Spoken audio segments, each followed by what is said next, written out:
Hey, this is Shane from Wood and Fire Barbecue. Welcome to the channel. Let's make some pulled pork. So what we have here is roughly an 8.5 pound boneless pork butt. And because of that, I've got this butcher's twine, which I'm going to tie up so that it retains its shape while it cooks. Normally, a bone-in pork butt is what you want. And my grocery store was out of them this time, so I'm going with what I got. But first things first, you want to look for any stray pieces that might be hanging off. You're going to kind of trim those up. This is, in the barbecue world, pretty much one of the easier cooks you'll ever do. But just look for any kind of straggling pieces of fat, anything like that, things that might be sticking out. And give it a quick trim, and then once you're done with that, start tying up the string. So, little tip I learned, just like tying your shoe, go around twice, and that will help string kind of stay tight. And then just tie a knot.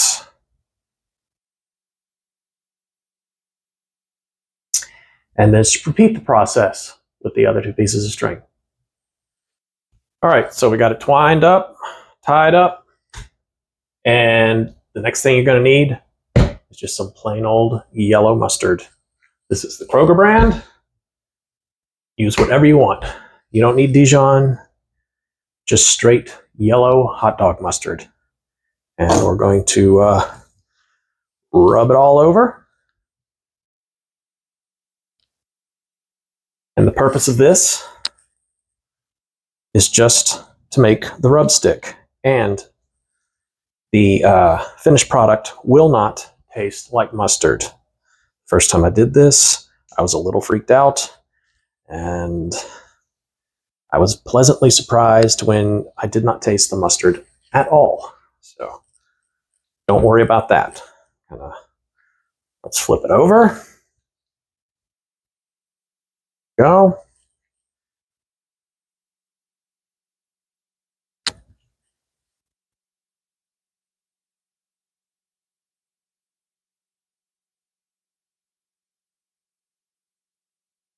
So we're thoroughly coated here. So what I'm using today is the Zavala's barbecue pork rub. These guys are near Dallas, Texas. I've never been to their restaurant. I hope to go one day, but I'm a fan of all their rubs. Every rub I've tried from them has been fantastic. So we are going to give the pork rub a shot today. So let's see what we got.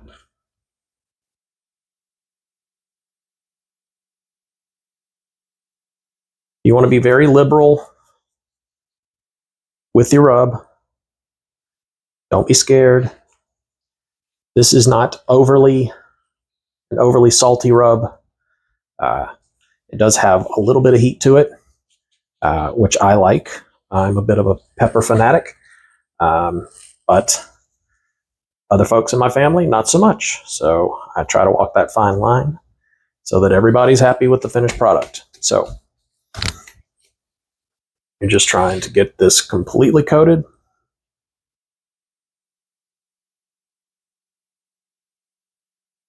And I typically, depending upon your cooker, where the heat source is coming from,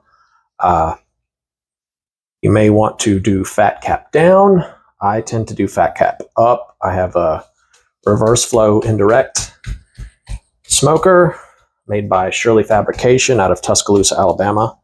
And I find it works best to go with the fat cap up. So what we're going to do, this is thoroughly rubbed.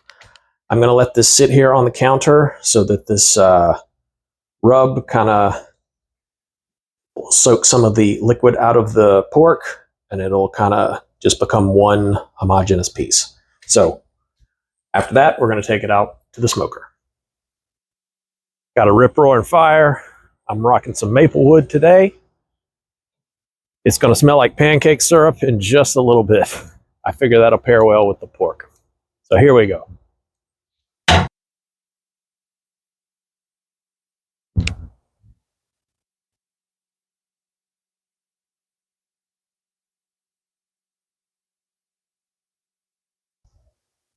All right, rocking about 250 degrees. Got the pork butt ready to go on. So there we go. We're gonna push it in. And I'll see you folks in a matter of seconds, but for me, it'll be about 4 hours. All right, we're just about a little over 4 hours into the cook. I've been maintaining temps at 250 degrees. So let's see what we got.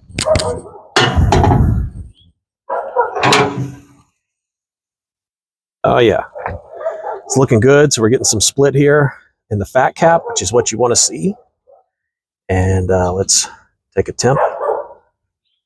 All right, so we're sitting at about 145 degrees. The meat's obviously still real tight at this moment. So I want to take it up to about 170 degrees before I wrap it. But I've been maintaining temps at about 250. I think I'm going to bump this up to about 275 and check back in about an hour and a half to 2 hours. See you then. All right, it's about another 2 hours later. Been running about 275 in that neighborhood. Let's see what we got going. All right. Yeah. 175. So it's time to wrap. All right. Right there in the middle of the tin foil. And just wrap it up.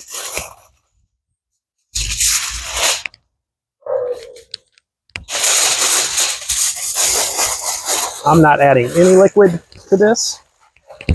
Whatever comes out of the pork butt is what I will have. Just wrap it as tightly as you can. This is 2 pieces of tin foil. And we're going to go back on the pit until we hit just about 200, 205-ish degrees and check back then. All right, so here we have the pork pulled off the pit. I was losing daylight out there, so I brought it inside. Let's unwrap and see what we got.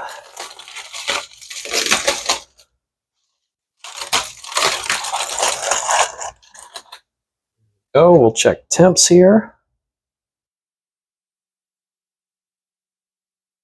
Sitting at 202. It's probing, super tender, no resistance, just like a knife through hot butter. So what I'm going to do now is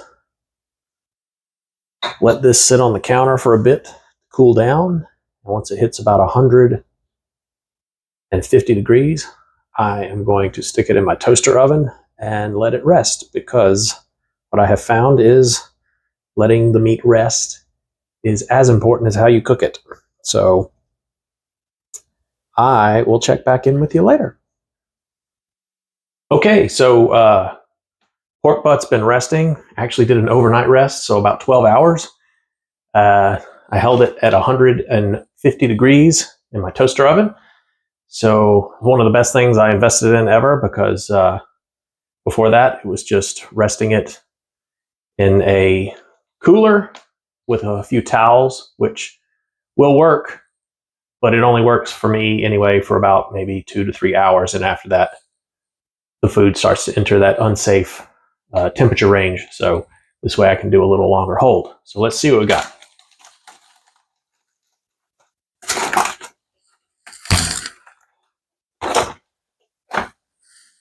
All right, so looking very good. I'm going to go ahead and snip these pieces of twine off. All right. Well, that's a good sign. It's already shredding from the bottom.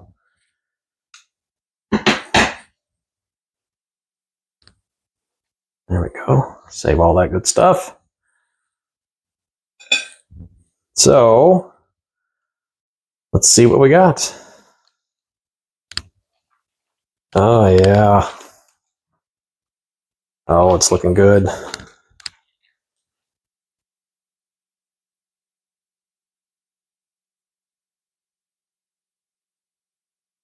Yes.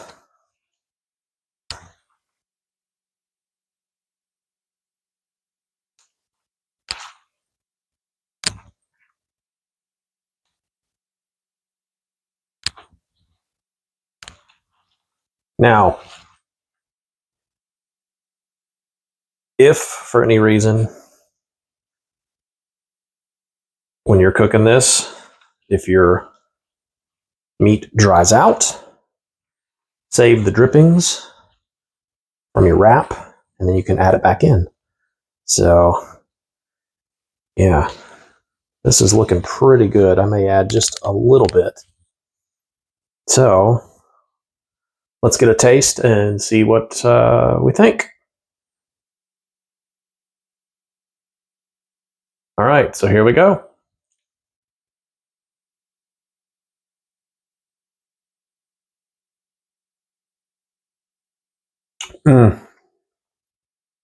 Yeah, that's good. What I think I'm going to do, though, I'm going to take some of my dry rub that I used, and I'm going to add a little bit more to it and mix that in. All right. So we got that. Kind of mix it in a little bit.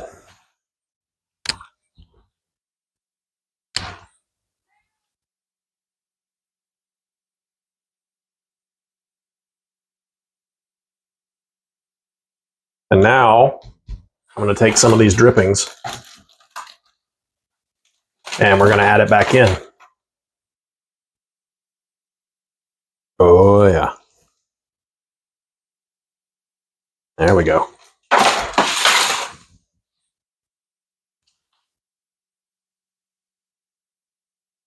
All right, so let's get this tasted.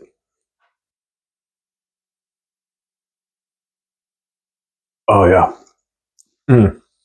That is what it's all about.